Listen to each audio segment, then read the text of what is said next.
welcome back to my channel. Today I'm filming a how to stay organized and positive during coronavirus. I was gonna title it how to stay organized and positive during quarantine, but quarantine's pretty much over here, at least in the state of Texas. Our stay-at-home order is lifted this Friday, so we'll see how that goes. We just reached a new peak in cases and deaths, so I feel like it's kind of weird to be opening back up, but that's a song for another time. So let's go ahead and get right on into the video. So I wrote down everything I wanted to say in my little handy dandy journal here. The first thing I wrote down is make yourself a schedule. I have made myself one. It's a very loose schedule. I just wanted something to say, hey, we need to get this, this, and this done, and this is sort of the time that we should do it. Like I said, this schedule is very loose. Be lenient with yourself. Most days I don't work out, gonna be completely honest. I've just been pretty lazy lately, just not really in the mood to get up, get out, and do 30 minutes of some kind of physical activity. But yeah, I've been really on top of my schoolwork lately, so that's a good thing. During my schoolwork, the time that I've scheduled to do schoolwork, it's important to actually sit down and get that stuff done.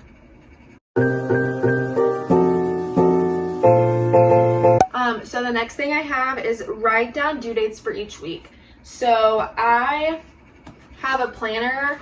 I swear by this thing. I write everything down in here. I write down due dates. I write down Zoom meetings, my work schedule. Speaking of work, I'm going back to work on Thursday. I'm a hostess at a restaurant in Dallas. So I'm kind of nervous about that. We're only going to be at 25% capacity, but still. So get yourself a planner and put down due dates, Zoom meetings, all of that stuff in there. If I did not have my planner, I would forget everything. If you use Google Classroom for your classes, there's a Google Calendar that you can sync up with your Google Classroom, and it'll put down all your due dates in there. So that's pretty cool too if you don't have like a physical planner. So this next one kind of goes along with making yourself a schedule. I said set aside a certain time to do schoolwork and then actually do it. So it's so easy to make yourself a schedule and say, I'm going to do my schoolwork from A to B. But it's harder to actually get it done, like easier said than done, you know? So you want to sit down and make sure that that actually happens. So sit down and actually get your schoolwork done.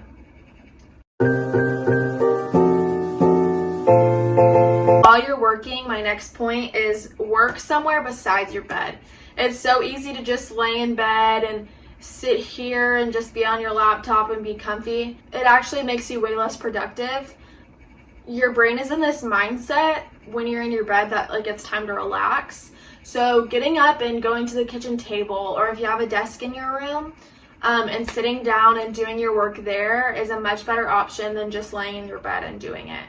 I'm really guilty of this one. It's so easy to just wake up, whip out my computer, and just sit here. But I definitely feel like I get a lot more work done at a faster pace whenever I'm not in my bed. So my next point is to put your phone down. This is another one I really struggle with while doing work. And I'll even put my phone on Do Not Disturb while I'm doing schoolwork because I know if I feel it vibrate, I'm going to check it. And that just leads to me looking at Instagram, me looking at Twitter. So it's better if I just put my phone on Do Not Disturb and just don't touch it for that set amount of time that I'm going to be doing my schoolwork. So my last point for the organization little half, do not procrastinate. So it's really easy to just say, oh, I have so much time, I'll get to it tomorrow. But then tomorrow becomes the next day and then the next day. So don't procrastinate until your due date to get your work done because it'll all just pile up and that's how things just get really stressful.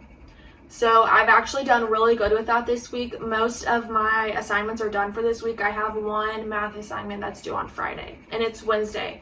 So I have one more thing to get done for this week, and then I'm done with my schoolwork.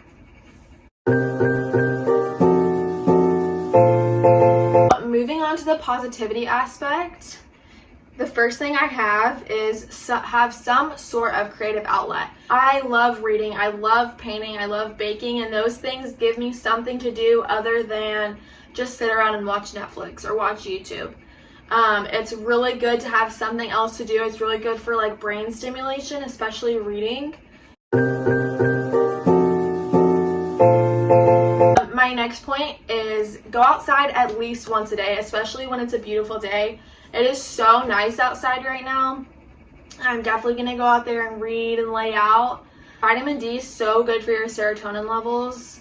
I just like feel all the stress and negativity leaving my body whenever the sun's hitting my face, if that makes any sense. But the next thing I have is meditation. So this is something I have just started getting into. It's really good to do every day in the morning to start off your day on like a positive, like intellectual reflection note. I'm not really the best person to be like talking about meditation. I don't really know like a bunch of like the science behind it or anything like that, but I have found that it's super relaxing to just sit there and think about all the things you're grateful for, all the things that you need to get done today, all the things that you have already completed for the week, and just make like little mental notes of different things. Next point is something called radical acceptance. If y'all watched my senior pictures Get Ready With Me, I touched on this a little bit. Radical acceptance is basically just accepting things for how they are. Wishing that the coronavirus wasn't here isn't going to make it go away, so you might as well just accept the state that we're in and do your best to better yourself during this time. Situations like this, it's so helpful to just make the best out of it. Like I said, wishing coronavirus away isn't going to just magically make it disappear. This is something that we're going to be struggling with for a long time. And the quicker that you can just accept it and take things for how they are, the better your mental state will be, honestly. So my last point for the video is something I really want to drive home heavy. Be easy on yourself. Like with all of these points, take it with a grain of salt. No one is being especially productive during this time. You shouldn't make yourself feel like you need to be Superman. It's okay to have a lazy day. It's okay to have a lazy week. Sometimes it's okay to relax. Self-care is such a huge thing for me. What I'm trying to say is just don't push yourself too hard and don't be too hard on yourself. Okay guys, I want to say that that's about it for today's video. I hope y'all found something helpful or some sort of solace in this video. If y'all have any questions, let me know. And if you enjoyed the video, give it a like and subscribe, and I will see y'all next time. Bye.